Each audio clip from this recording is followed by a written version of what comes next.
Hi, this is Brian Isaacs from Fanboy Factor. I'm here with Cisco over at Bandai. How you doing today, Cisco? I'm doing good, thank you. So why don't you, if you could tell the audience exactly what your role is, so everybody knows. Sure. I am the Senior Director of Brand Strategy here at Bandai America, and I handle primarily like the boys brands and Right. action figures for well-known anime, right? So from Dragon Ball to Naruto to One Piece to Gundam and all the things in between.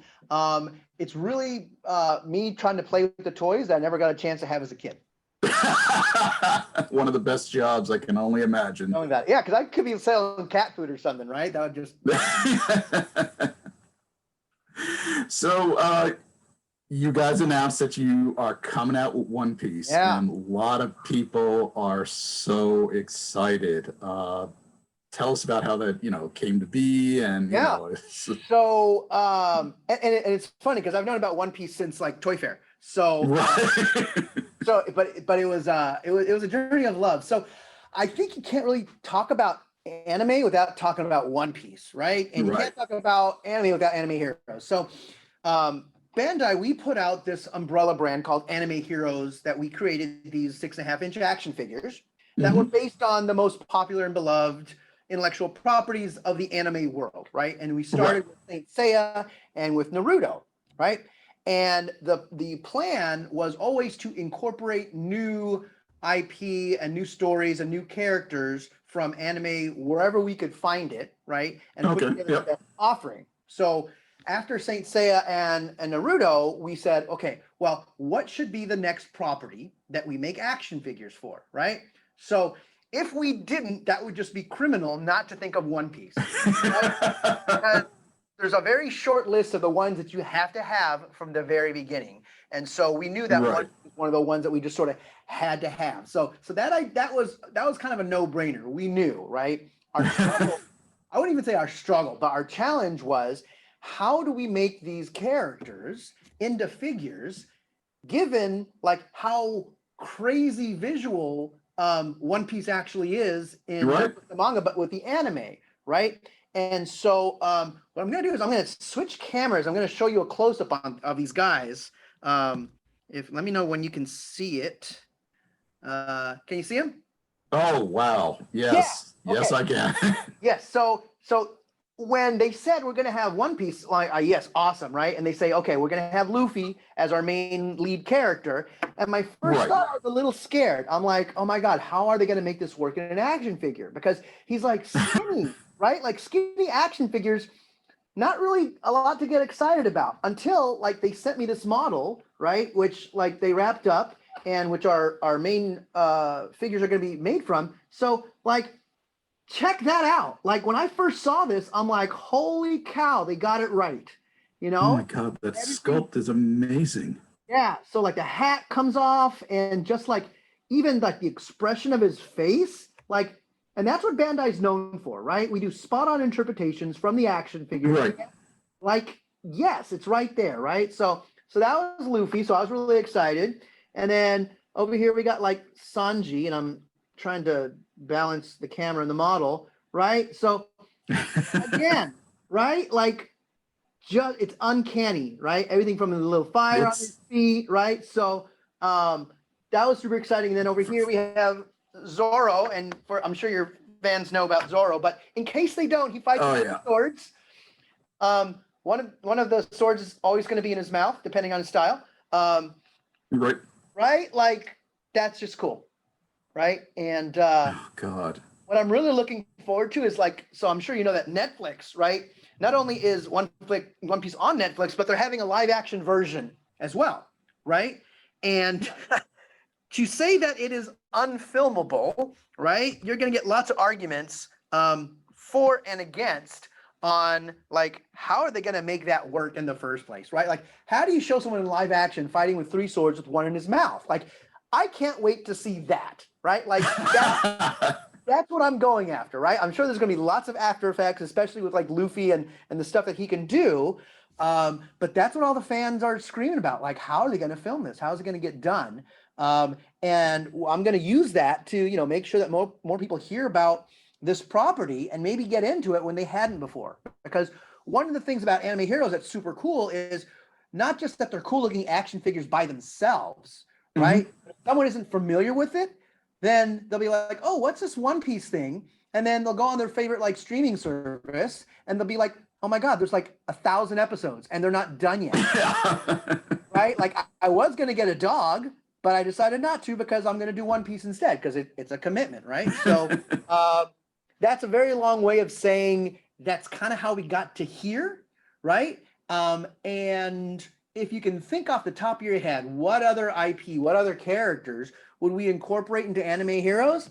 Like, if you can come up with 5 or 6 off the top of your head, we're probably already talking with like 2 or 3 of those actual property holders to make action figures for them, right? And so that's part of what I get to do is like, I know what's coming down the pike. I can't tell anyone yet, but it's going to be awesome, right? And so the next logical question would be, so Cisco, you have these 3. Who are the next characters that are coming out in the line? I know who they are. I can't say it yet, but it's going to be awesome, right? And it's not necessarily ones you would think. So that'll be a little teaser for you. But in addition to that, you know, we're going to put out more Naruto characters, right? And more IP such that like we want to be able by this time next year to have 5 properties and maybe an additional, you know, 10 figures. So, again, it beats the hell out of selling cat food, that's for sure. Yeah, I can tell. I have to say, I'm very impressed with the sculpts on those.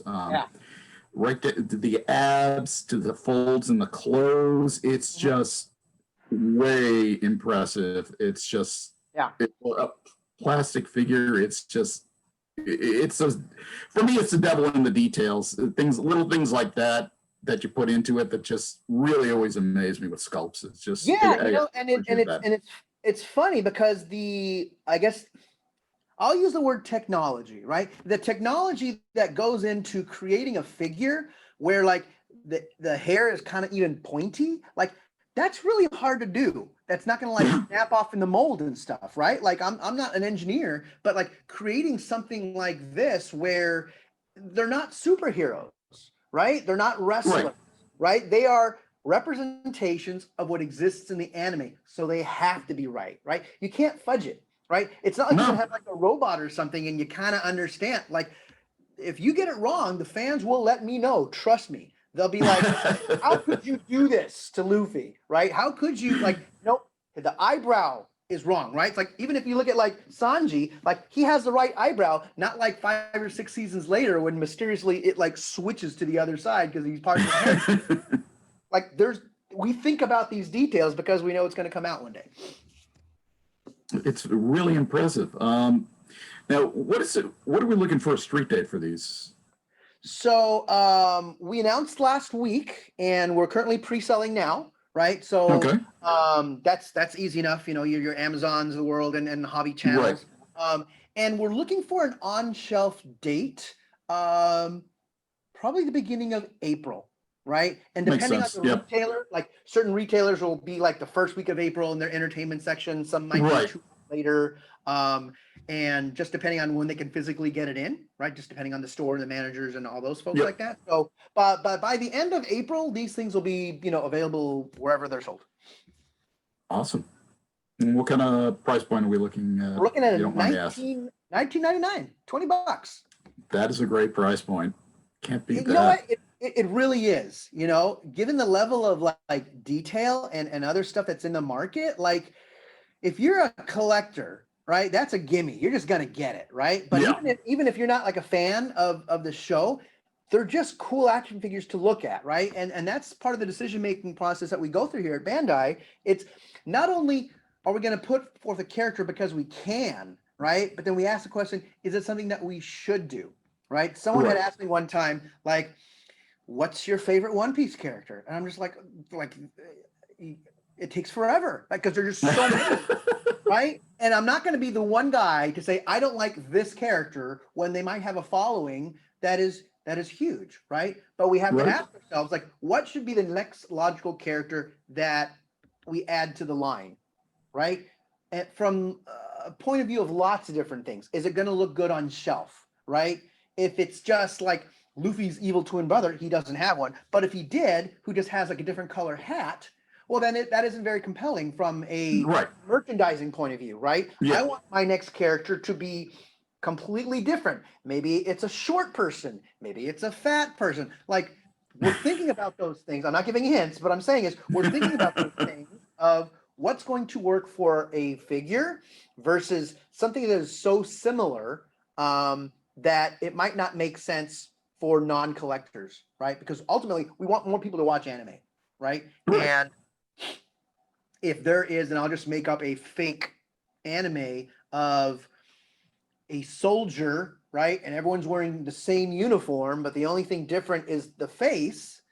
Well, then fans are going to say, like, you just switch the head out, right? For every new figure, right? Because the uniform's the same. So that might not be at the top of my list for new characters, right? I want something that's going to be so different. Look at Dragon Ball, right?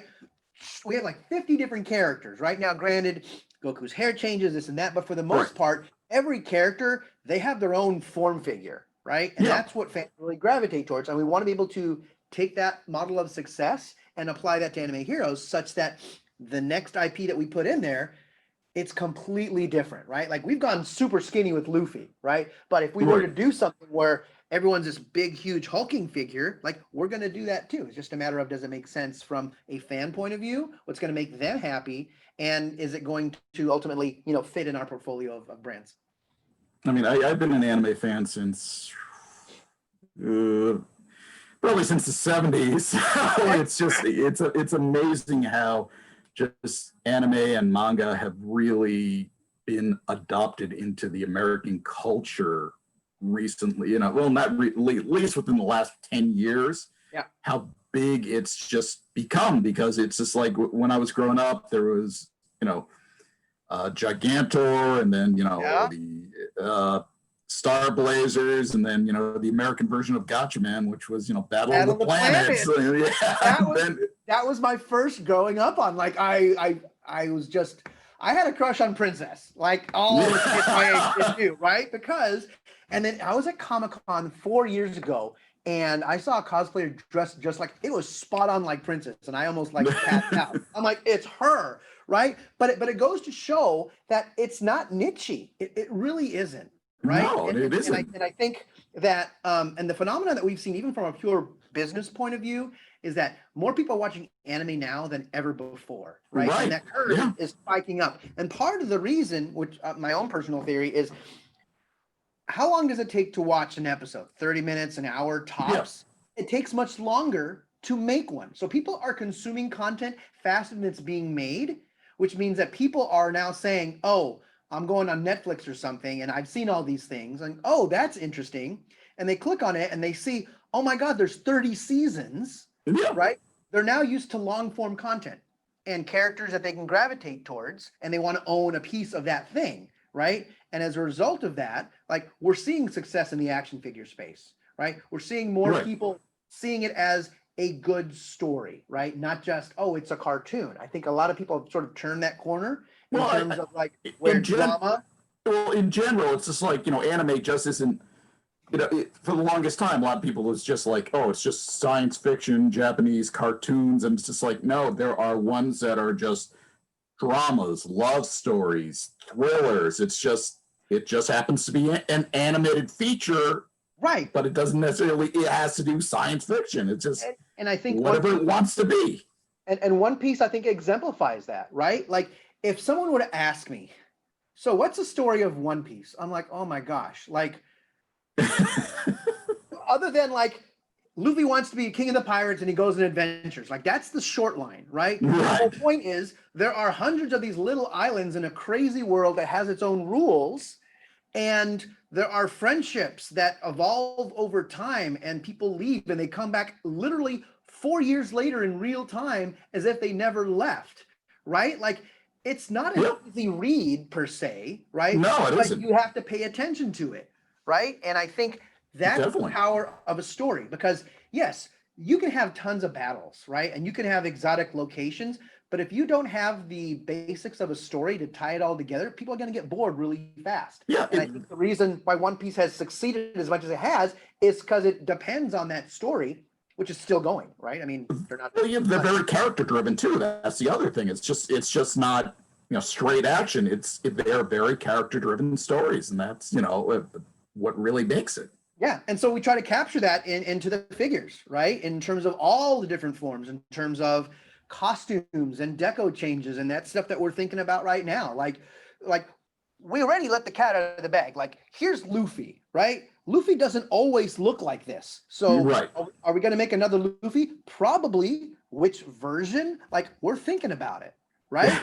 So, and that's part of the character, right? If it was just a one-dimensional character, then we wouldn't consider it, right? But because there's so many iterations of what those characters are, that speaks to, I think, the robustness of the property in this line. I think the sky's the limit in terms of how many we can make on this, depending if people, if they buy into it. Now, if I could talk about the process just for a little bit. Sure. We're talking about making a two-dimensional figure into a three-dimensional figure. I mean, it's just like unique character sheets and things like that, but still there's got to be so much challenge trying to get that look right in a three-dimensional form. Correct. Yes, that was what scared me when I heard about One Piece, because my first thought was Luffy, and I'm just like, okay, Luffy stretches his arm out 3 miles, and then on the backswing he like punches time, and then it goes to black and white. Like, oh my God, like, talk about being ambitious, right? And so to be able to make that interpretation, and I hate seeing the phrase bringing the characters to life, but we're physical beings. We live in a 3-dimensional space, which means that from the side and the back, you have to say, not only does this look like Luffy, I could draw Luffy on a piece of paper and people can kind of tell, oh, it's Luffy, right? But to have a figure, it is Luffy, which means it has to have his personality, right? And and one of the things I think Bandai does better than almost anybody out there is it's the level of detail. Like, everything from like how close are the eyes, right? And the smirk and the angle of his nose and even the articulation in his head, just a little bit, it really does change the character, right? And a lot of times it's really easy to cut corners and to say, yeah, we don't need to make the eyes that wide. Let's just make them a little bit, squintier because it's cheaper that way, right? Or it takes less time, right? And as far as the process goes, like, it has to go from toy animation, it has to go to Shueisha, it has to go to, I'm sure even Oda-san at some point in time had to look at all the models and saying, like, if you can't get close to this, pick another character. Or put this one in the back burner until you get it right? Because there's the characters where, and I get this call regularly, they're like, Cisco, we're having some problem on this character. I'm like, well, what do you mean? And they'll show me, and I'm like, oh, like, yeah, that's going to be tough. And I'm like, well, like, keep at it, because I think it's an important character. But if we can't get it right, then we shouldn't put it out, right? Because we have attained a level of craftsmanship, I think that's the right word for it, that we have to stick to, right? And we can't have sort of like a B-level version of a character if it's not going to work. So so I get the drawing and we look at, okay, here's what they're going to wear. That's like step one. Like, okay, here's his original costume. So yes, for the first time these guys come out, they can't have any kind of variant stuff, right? Zoro has to have the coat. He just can't have like the t-shirt that he has like in like earlier episodes. It has to be a full dress, right? So that we approve the images, and then those images then go to like a sculptor, right? And these guys are just masters at their craft, right? And they sculpt, and they single monocolor sculpt for the detail, and then it goes through up and down approvals, right? From the IP holder to us, and saying like, okay, like, can we move this a little bit? The arm looks weird, and once we get the form factor, then they go to a color model. Right. And that's what we looked at here. This is what they sent me. So when I saw it, once we get to the color model stage, we're about 95% there. Right. And the production model that literally comes off the factory will never be exactly what the color model is. Right. So maybe the red in the coat might be a little bit different because this is like hand painted. And maybe they might change the detail. Like, I think in the figures, the straps of his sandals are I think they're black instead of brown, or something like that, right? And for details like that, we can kind of say like, yeah, that's fine. Like, he's not going to have, a mullet, right? Because that's just not going to work for his character, right? So we get as close as we possibly can so that we can still produce a figure for $19.99 that still looks fantastic, right? So at a certain point in time, you do have to make strategic choices, but not so much where you're going to lose your fan base, right? Because those are the ones that makes sense. We're doing it for it, and even on a purely selfish reason, because I want one myself, right? And I want the best version that I can put on my desk to say, like, aha, that's the one that I had input in, right? I think that's the most rewarding part of it, is like you see it happening and you're like, oh my gosh, like I get to play with it first, right? Always an advantage. It is. And it shows like my maturity level, but like, you know what? I want to be the popular kid on the block because I have it first. So makes sense. It really does make sense. And now I got to ask, kind of a hard question just because of the time we're living in. I mean, has the current state of has the COVID affected the production of this? Were you shooting for like an earlier or?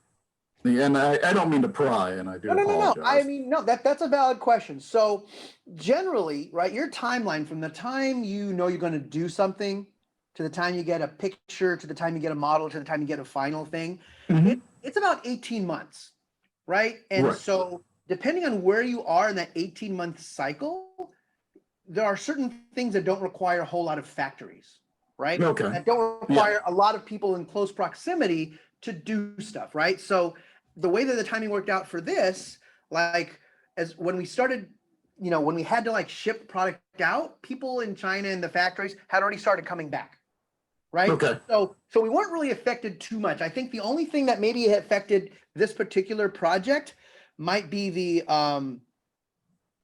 just getting the approval process, right? Right, that makes sense. Everyone's in one room and you run down the hall saying like, you think this is a good one? And they say like, no, change this. Like that can happen in an hour. But when things have to go from here to LA to Japan, which is actually tomorrow morning and our afternoon, like you expand things by a factor of like 1.5, right? Right. So I think because of everyone, not being as free to walk around and do stuff as normal, that sort of extended our timeline a little bit, but it didn't make it impossible, right? So we had to be nimble, but I think overall it worked. And then as far as just like the state of the business, in general, toys and action figures have done quite well over the last few months, right? People are staying home, they need to entertain their kids. So even the video game space, they've seen a huge increase, right? People are streaming more content now because you have to do stuff at home, right? So, although it is an entertainment property, we're not bound by production schedules and movie figures, right? It's anime. People can still draw, and everything is so digital where this is one of the industries that weathered the storm, pretty well. It's not like we had to wait for the movie to finish. Right. Which, would be delayed because of like filming schedules and that kind of stuff. So, I mean, I've seen other products that were supposed to be, all summer releases because they were movie products, and now they're on the shelves. No movie to back them up, and they're just unfortunately collecting dust because it's attached to a movie. That's when you plan that far out, like you can't plan for this, No, you can't. But I think as an industry, whether it's us or other toy manufacturers or other entertainment companies, I think people are realizing like, okay, if something like this, not like exact like this would happen, but if some situation shows some vulnerability in our overall supply chain from like mental work to physical work to sales to shipping work, it showed us like where's the most vulnerable, right?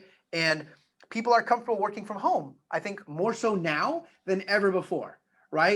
So that's a new piece of the puzzle that we can play with we didn't have before, right? The initial thought was like, no one's in the office, what are we going to do, right? And we figured out that like we're still here and we're still getting stuff done, right? So I mean, I think that's the silver lining and everything. We realize that we actually can be nimble as an organization, and Bandai's been absolutely fantastic in terms of letting folks know like, do what you need to do so that you feel comfortable in your own job, knowing that we still have obligations to fill to the company and to our fans.